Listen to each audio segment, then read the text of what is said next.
NCERT class 9th इसका chapter 6 lines and angles. आज इसका इंट्रोडक्शन पार्ट देखते हैं। कुछ बेसिक चीज़ें आपको जाननी ज़रूरी हैं इस चैप्टर के एक्सरसाइज को सॉल्व करने के लिए। इनमें से बहुत सारी बातें आप जानते हैं पहले से। लाइन्स और एंगल्स, इस इंट्रोडक्शन पार्ट में जो भी बात होगी वो लाइन्स और एंगल्स के रिलेशन में होगी। लाइन क्या होती है? डेफिनेशन लाइन की है, line is always straight, has no thickness, extendable in both direction, a line has no end points। Line एक स्ट्रेट लाइन होती है जिसमें न तो कोई थिकनेस होती है और इसको आप दोनों डायरेक्शन में एक्सटेंड कर सकते हैं। अगर इधर भी आप एक्सटेंड करना चाहें तो इधर भी एक्सटेंड कर सकते हैं और इस तरफ भी इसको एक्सटेंड कर सकते हैं। किसी भी लाइन के एंड पॉइंट नहीं होते, तो लाइन बिल्कुल एंडलेसली आप इस तरह से एक सीधी लाइन ड्रॉ कर दे रहे हैं, इसको आप दोनों तरफ यानी एक्सटेंड कर सकते हैं। रे क्या होती है?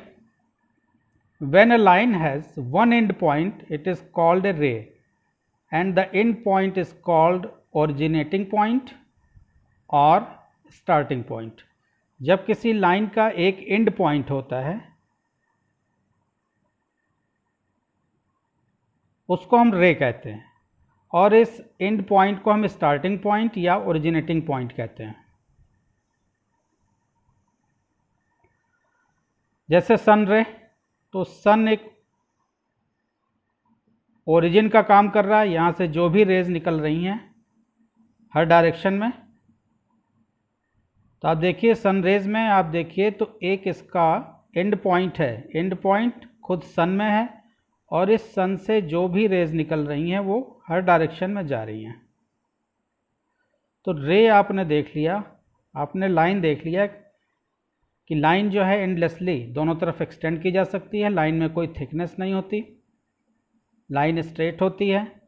रे का एक एंड पॉइंट होता है, लाइन में कोई एंड पॉइंट नहीं होता, यूनिडायरेक्शनल होती है, एक डायरेक्शन में चलती है। जैसे हमने सन का एग्जांपल दिया, सन एक पॉइंट हो गया, ओरिजिनेटिंग पॉइंट हो गया या स्टार्टिंग पॉइंट आप कहिए, इससे तमाम रेज हर डायरेक्शन में जा रही हैं।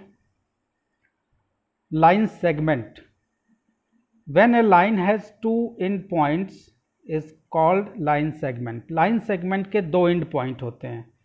सपोज ये एक एंड पॉइंट ये है और एक एंड पॉइंट ये है, इन दोनों के बीच में हमने एक लाइन ड्रॉ कर दी, ये लाइन सेगमेंट हो गया। इस पॉइंट का नाम ए हो गया, इस पॉइंट का नाम बी हो गया। इंटरसेक्टिंग लाइंस, जब दो लाइनें एक दूसरे को कट करती हैं तो उनको इंटरसेक्टिंग लाइंस कहते हैं। जैसे एक लाइन हमने ले ली एल और एक दूसरी लाइन हमने ले ली एम, ये लाइन एल हो गई, ये लाइन एम हो गई, ये दोनों इस पॉइंट पे एक दूसरे को इंटरसेक्ट कर रही हैं। इस इंटरसेक्शन पॉइंट का नाम हम ओ रख देते हैं। तो ओ आपका क्या हो गया? Intersection point.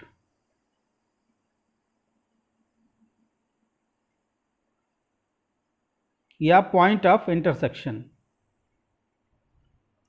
तो इंटरसेक्टिंग लाइंस कहीं ना कहीं आपस में एक दूसरे को इंटरसेक्ट करती हैं और जिस पॉइंट पर इंटरसेक्ट करती हैं उसको इंटरसेक्शन पॉइंट या पॉइंट ऑफ इंटरसेक्शन करते हैं। चलिए पैरेलल लाइंस। पैरेलल लाइंस क्या होती हैं? दो लाइंस जिनके बीच थ्रू आउट यानी इनके बीच का जो परपेंडिकुलर डिस्टेंस होता है वो हमेशा फिक्स होता है यानी कांस्टेंट रहता है।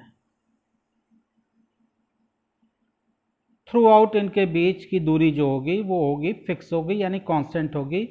तो पैरेलल लाइंस को आप कह सकते हैं कि ये एंडलेसली, अगर राइट साइड में हम इसको बढ़ावें या लेफ्ट साइड में इसको बढ़ा दें, ये कभी भी एक दूसरे से इंटरसेक्ट नहीं करेंगी क्योंकि इनके बीच का जो पैरेलल डिस्टेंस होता है या परपेंडिकुलर डिस्टेंस जो होता है वो हमेशा बराबर होता है। तो पैरेलल लाइंस कभी भी एक दूसरे को इंटरसेक्ट नहीं करती हैं। परपेंडिकुलर लाइंस क्या होती हैं? जब दो लाइंस एक दूसरे पे परपेंडिकुलर हों। परपेंडिकुलर होने का मतलब 90 डिग्री का एंगल बनता हो। तो वो दोनों लाइनें परपेंडिकुलर लाइंस कहलाती हैं। ये एंगल यहाँ पे 90 डिग्री का बन रहा है।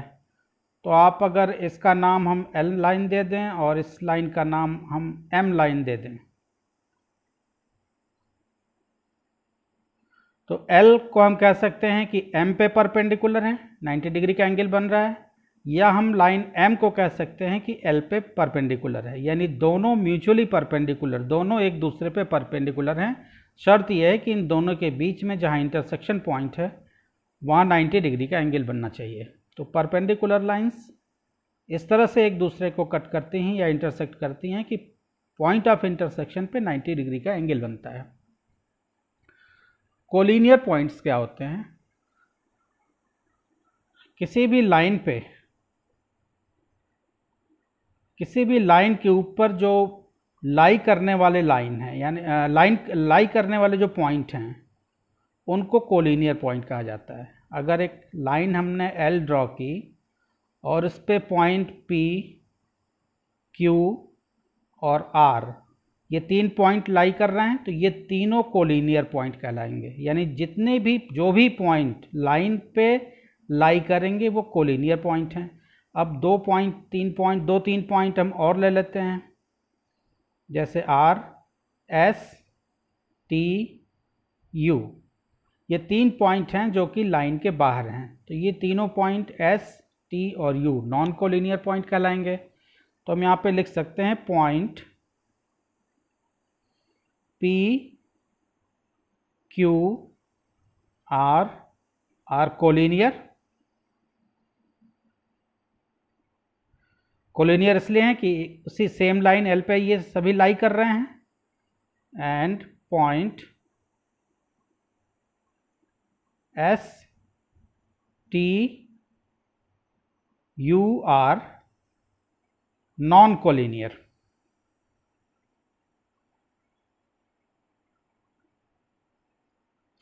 एस, टी, यू जो हैं वो इस पॉइंट इस लाइन एल पे लाई नहीं करते, इसलिए ये तीनों पॉइंट क्या हैं? नॉन कोलिनियर हैं। एंगल्स के बारे में कुछ बेसिक चीज़ें देखते हैं। एक्यूट एंगल्स क्या होते हैं? एक्यूट एंगल्स, ये हमारी लाइन है और उसके ऊपर एक रिवॉल्विंग लाइन है। रिवॉल्विंग लाइन जब एंटी क्लॉकवाइज मूव हो करके, मान लीजिए ये रिवॉल्विंग लाइन यहाँ पहुँच गई,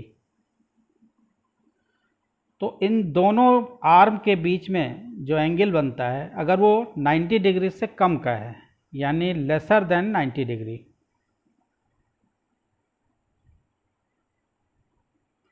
ये एंगल x जो बन रहा है इन दोनों आर्म के बीच में, अगर x जो है 90 डिग्री से लेसर है, यानी लेसर देन x, 90 डिग्री से छोटा है, एंगल अगर 90 डिग्री से छोटा है तो वो एक्यूट एंगल कहलाता है। राइट एंगल क्या होता है? रिवॉल्विंग लाइन जब मूव करते हुए, एंटी क्लॉकवाइज मूव करते हुए जब बिल्कुल परपेंडिकुलर ऐसे आ जाती है स्ट्रेट, तो इन दोनों लाइन के बीच में, यानी इन दोनों आर्म के बीच में जब 90 डिग्री का एंगल बनता है तो इसको हम राइट एंगल कहते हैं। यहाँ जो एंगल होता है वो 90 डिग्री का होता है। एक्यूट में आपने देखा कि जो एंगल दोनों आर्म के बीच में बनता है वो 90 डिग्री से कम का होता है, यानी स्मॉलर देन 90 होता है। ऑब्ट्यूज एंगल, रिवॉल्विंग लाइन को आप समझ रहे हैं। ऑब्ट्यूज एंगल यानी ये रिवॉल्विंग लाइन है और ये रिवॉल्व करते करते करते यहाँ किसी पोजीशन पे आ जाती है इस तरह से, यानी ये जो दोनों आर्म के बीच में एंगल जो बन रहा है वो 90 से बड़ा बन रहा है, यानी ग्रेटर देन 90। ये जो एंगल x हमारा, सपोज हम इन दोनों आर्म के बीच में एंगल x ले लेते हैं, तो इन दोनों आर्म के बीच जो एंगल x है अगर वो 90 से बड़ा बन रहा है तो उसको ऑब्ट्यूज एंगल कहते हैं। अब 90 से बड़ा 100 हो गया, 110 हो गया, ये सभी ऑब्ट्यूज एंगल कहलाएंगे। 95 हो गया, यानी 90 से जैसे ही ज़्यादा होगा वो सभी ऑब्ट्यूज एंगल में आएंगे। स्ट्रेट एंगल क्या होता है?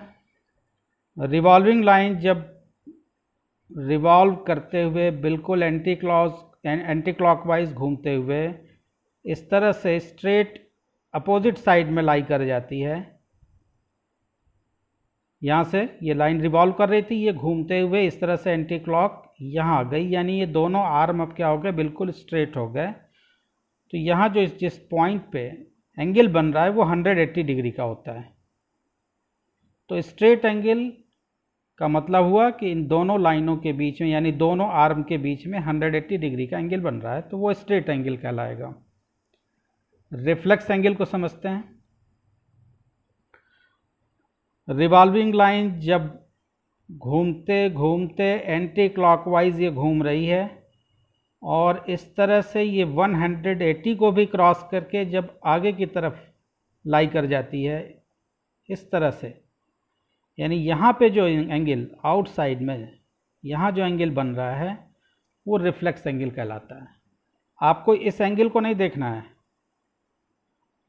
बाहर की तरफ ये लाइन पहले स्ट्रेट हुई होगी, स्ट्रेट होने के बाद फिर से ये पीछे की तरफ अब जा रही है, पीछे की तरफ जा कर के ऐसे घूमते हुए ये इस पे लाई कर जाएगी, तो आपका कंप्लीट एंगल बन जाएगा, यानी 360 डिग्री का एंगल बन जाएगा।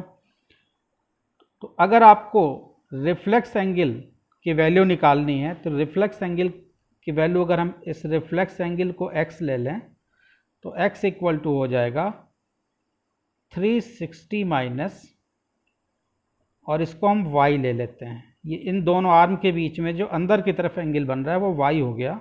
तो ये जो बाहर की तरफ रिफ्लेक्स एंगल है, reflex angle x equal to 360 minus Y. 360 degree में से हम y को अगर सब्ट्रैक्ट कर दें इस पोर्शन को तो हमको रिफ्लेक्स एंगल x मिल जाएगा। कंप्लीट एंगल क्या होता है?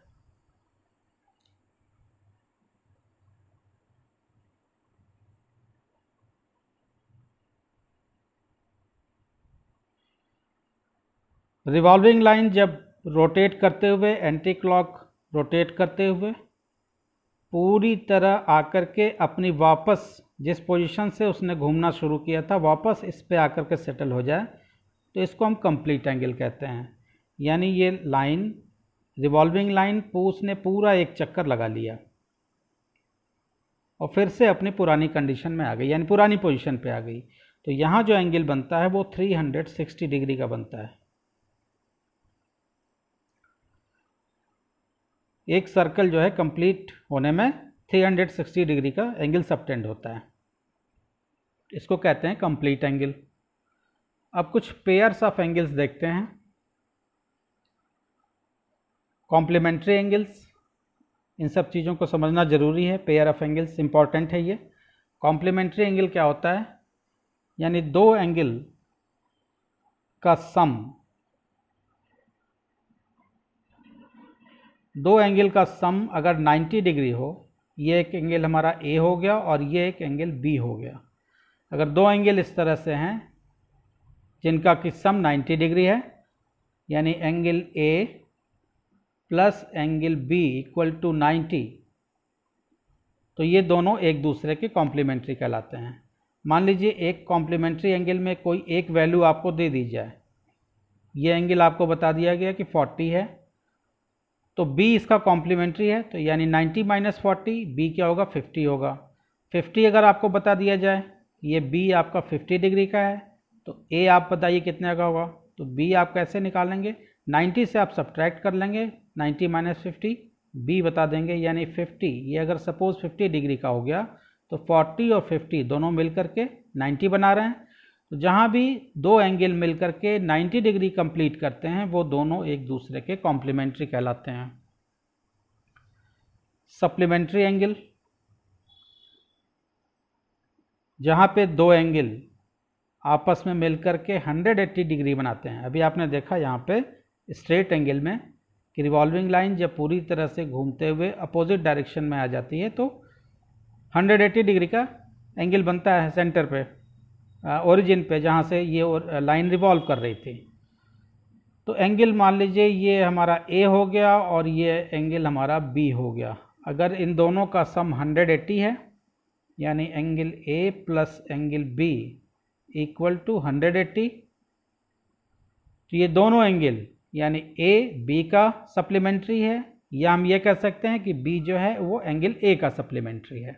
ये दोनों एक दूसरे के सप्लीमेंट्री हैं। इसी तरह से यहाँ कॉम्प्लीमेंट्री एंगल में बी ए का कॉम्प्लीमेंट्री है, ए बी का कॉम्प्लीमेंट्री है। शर्त यह है कि एंगल ए और एंगल बी का सम दोनों क्या होना चाहिए, 90 डिग्री होना चाहिए।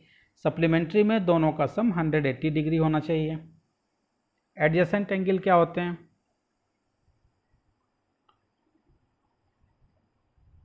अगर ये एक एंगल बन रहा है और इसके बीच में हम एक लाइन ड्रॉ कर दें, तो ये जो दोनों एंगल हैं, फिर से हम अब ए और बी नहीं, इस बार हम एक्स वाई ले लेते हैं। ये एंगल एक्स हो गया और ये एक एंगल वाई हो गया।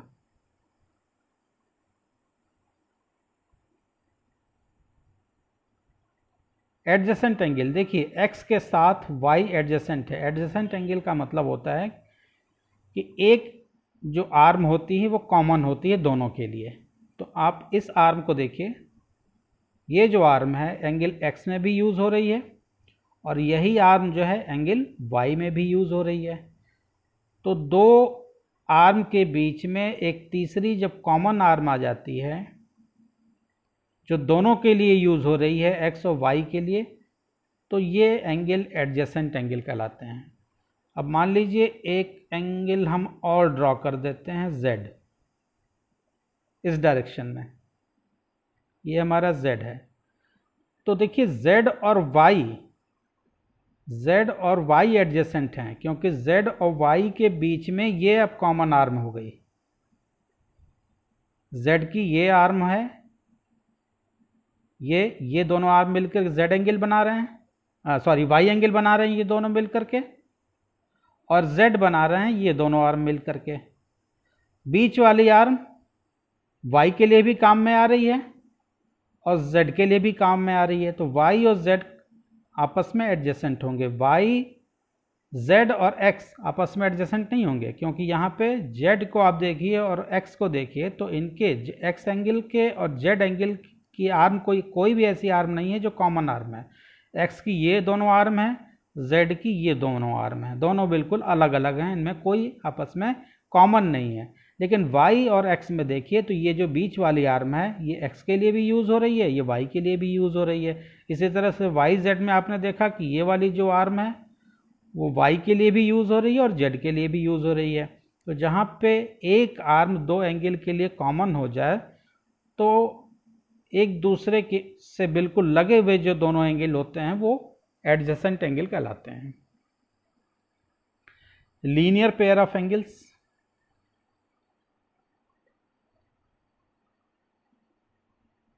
लीनियर पेयर ऑफ एंगल्स यानी एडजेसेंट एंगल जब इस तरह के हो जाएं कि इनका सम 180 डिग्री हो जाए। सपोज ये x हो गया, ये x एंगल हो गया हमारा x डिग्री का, और ये एंगल हमारा y का हो गया, y का। तो x और y दोनों मिल करके 180 डिग्री का एंगल बना रहे हैं इस पॉइंट पे। तो ऐसे एडजेसेंट एंगल जो दोनों मिल करके 180 डिग्री का एंगल बना रहे हों, तो उनको आपस में हम लीनियर पेयर ऑफ एंगल्स कहते हैं। यानी angle x plus angle y equal to 180 degree. Vertically opposite angle, जब दो लाइनें एक दूसरे को इंटरसेक्ट करती हैं तो वर्टिकली अपोजिट एंगल बनते हैं। ये पॉइंट ऑफ इंटरसेक्शन हो गया O, ये दो लाइनें हो गई, एक हमने L ले लिया, एक हमने M ले लिया। तो वर्टिकली अपोजिट एंगल क्या होते हैं? ये एंगल, यानी ये जो एंगल बन रहा है इसके ठीक सामने वाला एंगल जो होगा वो वर्टिकली अपोजिट होंगे। ये मान लीजिए x है और ये एंगल हमारा y है, तो x और y ये दोनों वर्टिकली अपोजिट होंगे। सिमिलरली आप इधर से देखिए, अगर हम इसको s ले लें, ये एंगल s है और ये एंगल हमारा u है, तो एस और यू आपस में देखिए, इस वर्टेक्स के अपोजिट साइड में यू है, इस यानी सेम वर्टेक्स पे एस और यू बन रहे हैं, सेम वर्टेक्स पे देखिए एक्स और वाई भी दोनों इसी पॉइंट पे बन रहे हैं। तो ये एस और यू आपस में वर्टिकली अपोजिट एंगल हो गए, एक्स और वाई आपस में वर्टिकली अपोजिट एंगल हो गए। वर्टिकली अपोजिट एंगल आपस में इक्वल होते हैं, ये प्रॉपर्टी होती है इनकी। तो angle X equal to angle Y, ये दोनों क्या हैं, वर्टिकली अपोजिट एंगल हैं।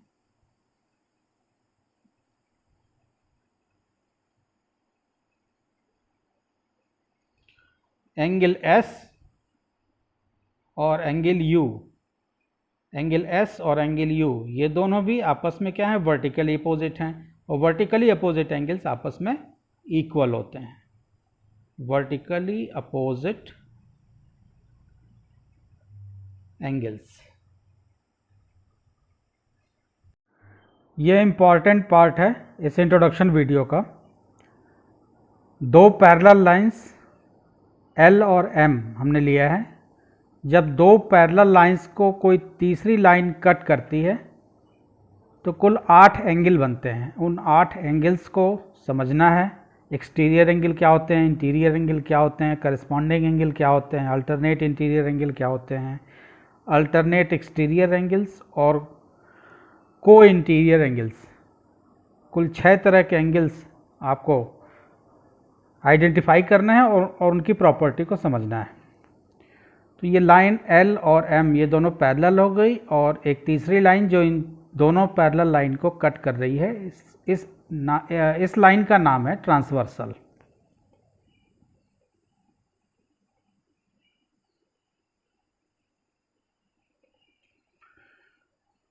तो ये कुल 8 एंगल यहाँ पे बनेंगे। ये एंगल 1 हो गया, एंगल 2 हो गया, ये एंगल 3 हो गया, हम नेमिंग कर दे रहे हैं सबकी। ये एंगल 4 हो गया, ये 5 हो गया, 6 हो गया, 7 और ये 8वां एंगल, यानी 1 2 3 4 4 ऊपर बने और 4 5 6 7 8 4 एंगल नीचे बने। अब इनके नाम एक्सटीरियर एंगल्स, पहला जो है हमारा एक्सटीरियर एंगल्स क्या है, तो नाम से समझ में आ रहा है कि एक्सटीरियर का मतलब होता है बाहरी।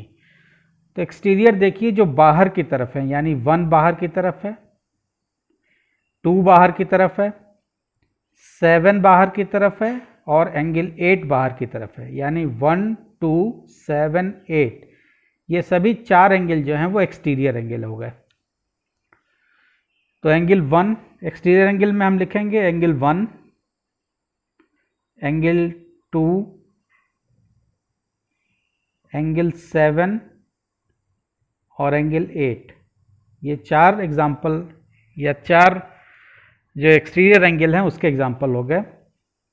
इंटीरियर एंगल, नाम से आपको समझना है, इंटीरियर का मतलब अंदर का। तो अंदर के एंगल देखिए, तो अंदर के एंगल 3 4 5 6 ये 4 एंगल अंदर के अब बन रहे हैं। 3 4 5 6 ये अंदर की साइड में बन रहे हैं। तो इंटीरियर एंगल्स के एग्जाम्पल में हम लिखेंगे एंगल 3, एंगल 4, एंगल 5, एंगल 6 ये 4 इंटीरियर एंगल हो गए। करस्पॉन्डिंग एंगल्स, करस्पॉन्डिंग एंगल्स का मतलब होता है जो एक ही साइड में हो और एक ही पोजीशन पे हो। सपोज ये हमारा राइट साइड हो गया और ये हमारा लेफ्ट साइड हो गया। आपको एंगल की पोजीशन देखनी है। एंगल 1 को आप देखिए, तो ये राइट साइड में है और ऊपर की तरफ इस लाइन L के ऊपर की तरफ बन रहा है। एंगल 5 को देखिए, तो ये भी राइट साइड में ही है। पोजीशन इसकी देखिए, तो एंगल M पे लाइन M पे ये ऊपर की तरफ बन रहा है। एंगल 1 और एंगल 5 दोनों जो पैरेलल लाइंस हैं इसके ऊपर की तरफ बन रहे हैं, तो इनकी पोजीशन सेम है। दोनों लाइंस के ऊपर की तरफ बन रहे हैं और दोनों राइट साइड में हैं, तो एक ही साइड में हो और एक ही पोजीशन हो दोनों की, उनको करस्पॉन्डिंग एंगल्स कहते हैं। तो करस्पॉन्डिंग एंगल्स के एग्जांपल क्या होंगे, ये सब बड़ा इंपॉर्टेंट है, ये इसी पे बेस आपकी एक्सरसाइज है आगे आने वाली। तो ये सब चीज़ें अगर आपके समझ में नहीं आई रहेंगी तो आपको क्वेश्चन सॉल्व करने में दिक्कत होगी। तो बड़ी आसान चीज़ें हैं ये, आज हम आपको समझा रहे हैं यहाँ पे, और इसको आराम से आप नोट करिए कॉपी में। एंगल 1 और 5 को हमने बताया कि ये दोनों करस्पॉन्डिंग हैं। इसी तरह से और भी पोजीशन देखें, एंगल 2 को देखिए और एंगल 6 को देखिए, तो दोनों लेफ्ट साइड में पड़ रहे हैं और दोनों लाइन के ऊपर है, यानी एंगल 2 लाइन L के ऊपर है, एंगल 6 जो है लाइन M के ऊपर है।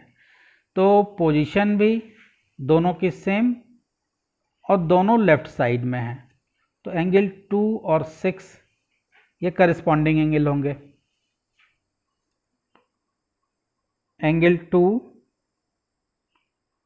एंड एंगल 6 ये करस्पॉन्डिंग हो गए। अब जरा नीचे की तरफ देखिए, राइट साइड में, हम पहले राइट साइड को देख रहे हैं, बाद में हम लेफ्ट साइड में आ रहे हैं। राइट साइड में देखिए तो लाइन के नीचे की तरफ जो एंगल बन रहा है वो 4 बन रहा है, लाइन L के नीचे की तरफ एंगल 4 बन रहा है, लाइन M के नीचे की तरफ जो एंगल बन रहा है वो 8 बन रहा है, यानी 4 और 8 की पोजीशन दोनों की नीचे की तरफ है और दोनों राइट साइड में बन रहे हैं। लेफ्ट साइड में देखिए तो एंगल 3 लाइन के नीचे की तरफ है, एंगल 7 भी देखिए लाइन के नीचे की तरफ है और दोनों ही लेफ्ट साइड में है, तो यानी पोजीशन भी सेम है और इनका डायरेक्शन भी, अगर हम लेफ्ट राइट में अगर डिवाइड कर रहे हैं तो दोनों ही लेफ्ट में है और दोनों ही नीचे की तरफ बन रहे हैं। तो जिनकी पोजीशन सेम होती है वो दोनों एंगल करस्पॉन्डिंग एंगल कहलाते हैं। तो करस्पॉन्डिंग एंगल हमेशा आपको पेयर में मिलेंगे, जैसे यहाँ हमने बताया कि 1 and 5, 2 and 6। दो एग्जाम्पल और आपको मिल गए इसके, 4 and 8, एंगल 4 एंड एंगल 8, और लेफ्ट साइड में हमने आपको बताया कि angle 3 and angle 7, angle 3 and angle 7, ये आपके 4 पेयर हो गए करस्पॉन्डिंग एंगल के। अब अल्टरनेट इंटीरियर एंगल देखते हैं। तो अल्टरनेट इंटीरियर एंगल का मतलब ये हुआ कि जहाँ पे ये Z बन रहा है, देखिए इस तरह से, Z को आप ध्यान में रखिए, जहाँ भी Z बन रहा है ये दोनों आपकी पैरेलल लाइंस हैं, ये लाइन पैरेलल है, ये लाइन पैरेलल है और ये ट्रांसवर्सल वाली लाइन है।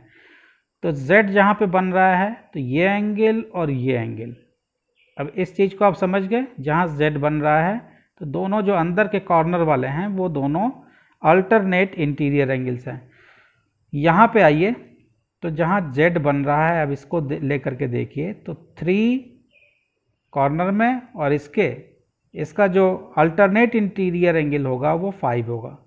तो 3 का अल्टरनेट इंटीरियर एंगल 5, सिमिलरली 4 का अल्टरनेट इंटीरियर एंगल 6, यानी आपको इस तरह से कॉर्नर में अपोजिट, ऊपर अगर इधर आप देख रहे हैं तो इस साइड में नीचे देखेंगे, यहाँ अगर आप ऊपर देख रहे हैं तो इसके अपोजिट नीचे वाली साइड, यानी 3 का अल्टरनेट इंटीरियर एंगल 5 हो गया, 4 का अल्टरनेट इंटीरियर एंगल 6 हो गया। तो अल्टरनेट इंटीरियर एंगल आप समझे, इसके एग्जाम्पल क्या क्या हैं, एंगल 1 और angle 7, alternate interior angle, angle 3 और एंगल 5, यानी एंगल 3 का एंगल 5 बना, एंगल 3 एंड एंगल 5, और 4 का अल्टरनेट था 6, एंगल 4 एंड एंगल 6, ये दोनों अल्टरनेट इंटीरियर एंगल हो गए। 4, 6, 3, 5। अल्टरनेट एक्सटीरियर एंगल, तो अल्टरनेट एक्सटीरियर एंगल में हम फिर से अल्टरनेट देखेंगे, लेकिन अभी इंटीरियर वाला देख रहे थे। जैसा कि नाम में दिया हुआ है इंटीरियर एंगल हम देख रहे थे, ये 3, 4, 5, 6 ये सभी इंटीरियर एंगल हैं। अब एक्सटीरियर हमको देखना है, अल्टरनेट एक्सटीरियर एंगल। तो लाइन के इस तरफ हम देख रहे हैं तो एंगल 1, और लाइन के बिल्कुल एक्सटीरियर पर हमको सारे एक्सटीरियर एंगल देखना है। तो 1 का एक्सटीरियर इसके अपोजिट 7, इसी तरह से 2 का अपोजिट इधर देखेंगे एक्सटीरियर में 8, यानी 2, 8 अल्टरनेट एक्सटीरियर एंगल हो गए। 1 और 7 अल्टरनेट एक्सटीरियर एंगल हो गए। तो इसके एग्जांपल में हम लिखेंगे angle 1 and angle 7, angle 1 and angle 7, और दूसरा आपका था एंगल 2 एंड एंगल 8।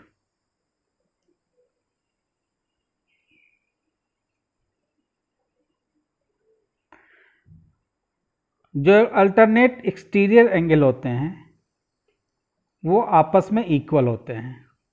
इसी तरह से जो करस्पॉन्डिंग एंगल्स होते हैं वो आपस में इक्वल होते हैं। ये एक प्रॉपर्टी है। अल्टरनेट इंटीरियर एंगल आपस में इक्वल होते हैं, यानी इसको हम लिख सकते हैं एंगल 3 = 5, एंगल 3 और एंगल 5 ये दोनों अल्टरनेट इंटीरियर एंगल हैं। एंगल 3 जो होगा एंगल 5 के इक्वल भी होगा, एंगल 4 एंगल 6 के इक्वल होगा।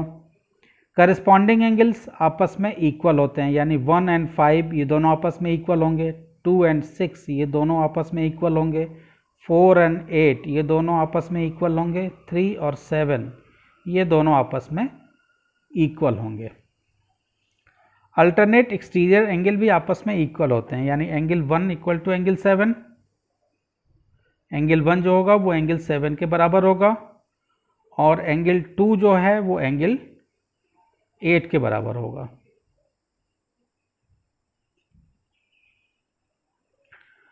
को इंटीरियर एंगल्स, को इंटीरियर एंगल्स को समझते हैं।